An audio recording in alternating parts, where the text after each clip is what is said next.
In the bustling city of 𝗪𝗪𝘀𝗀, amidst the cacophony of honking horns and bustling crowds, there lived a young woman named 𝗪𝗂. 𝗪𝗂 was known throughout the city for her quick temper and fiery personality. Despite her best intentions, she often found herself reacting impulsively to the challenges and frustrations of daily life, leaving her feeling drained and disconnected from herself and others.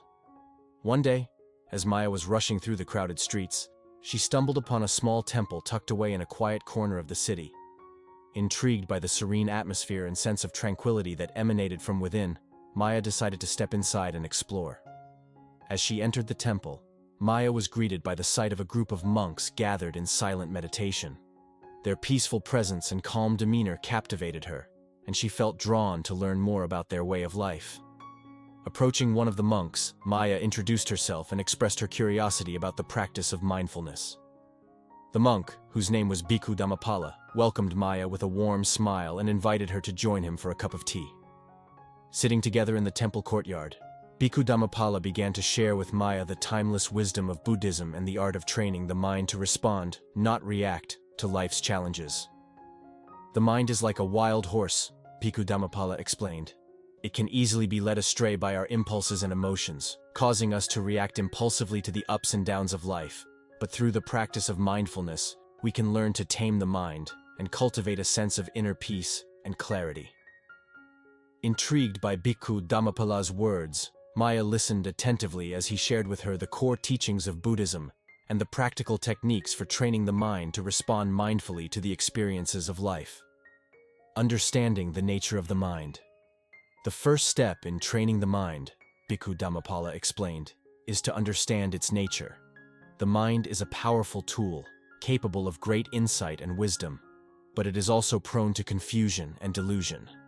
By cultivating awareness of the mind's tendencies, we can begin to recognize the patterns of reactivity that arise within us.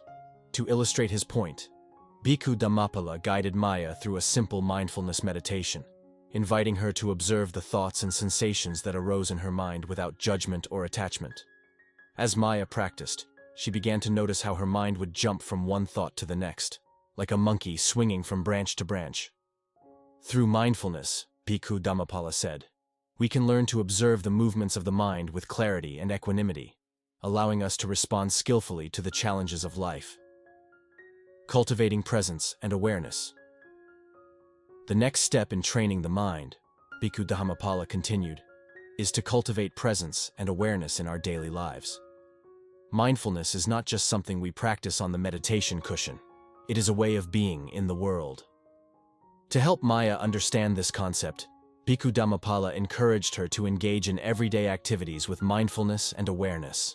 Whether she was eating a meal, walking down the street, or having a conversation with a friend, 𝗪𝗂 was invited to bring her full attention to the present moment, noticing the sensations in her body, the thoughts in her mind, and the emotions in her heart. As 𝗪𝗂 practiced mindfulness in her daily life, she began to notice a profound shift in her experience. She felt more grounded and centered, less easily swept away by the currents of her emotions. Instead of reacting impulsively to the challenges and frustrations of life, she found herself responding with greater clarity and wisdom. Cultivating compassion and understanding. Mindfulness is not just about observing our own experience, Bhikkhu Dhammapala said. It is also about cultivating compassion and understanding towards ourselves and others. When we respond to life's challenges with kindness and empathy, we create the conditions for healing and transformation to occur. To help 𝗪𝗂 cultivate compassion and understanding, Bhikkhu Dhammapala introduced her to the practice of loving-kindness meditation. Sitting together in the temple courtyard, they closed their eyes and silently recited phrases of loving-kindness towards themselves and others. 𝗪𝗂 felt a sense of warmth and openness flood her heart as she extended feelings of love and goodwill towards herself and those around her. She realized that by cultivating compassion and understanding, she could break free from the cycle of reactivity and respond to life's challenges with greater ease and grace. Cultivating equanimity and acceptance. As we continue on the path of mindfulness, Bhikkhu Dhammapala said, we inevitably encounter moments of difficulty and discomfort. In these moments, it is important to cultivate equanimity and acceptance, allowing things to be as they are without trying to control or manipulate them. To illustrate his point, Bhikkhu Dhammapada shared with Maya the story of the Buddha's encounter with Mara, the embodiment of desire, delusion, and distraction. Despite Mara's attempts to tempt him with visions of pleasure and power, the Buddha remained steadfast in his commitment to truth and liberation, responding with equanimity and acceptance. Inspired by the Buddha's example, Maya resolved to cultivate equanimity and acceptance in her own life. Instead of resisting or avoiding difficult emotions, she allowed them to arise and pass away without getting caught up in them. In doing so, she discovered a profound sense of freedom and liberation that allowed her to respond to life's challenges with greater resilience and grace, cultivating gratitude and joy.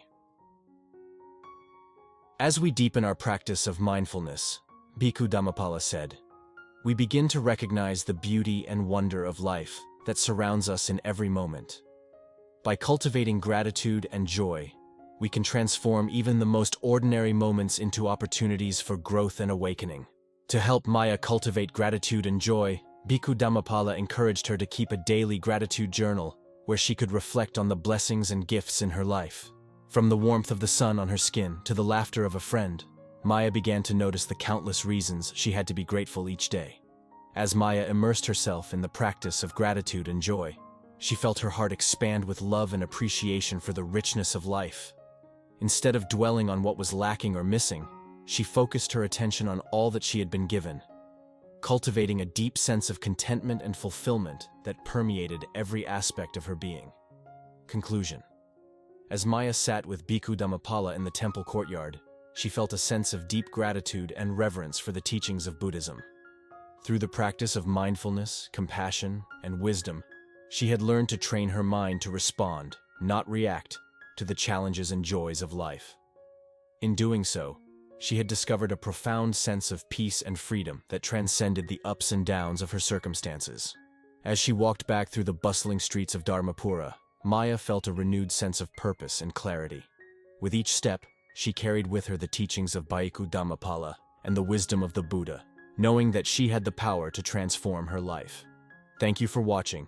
Don't forget to subscribe our channel.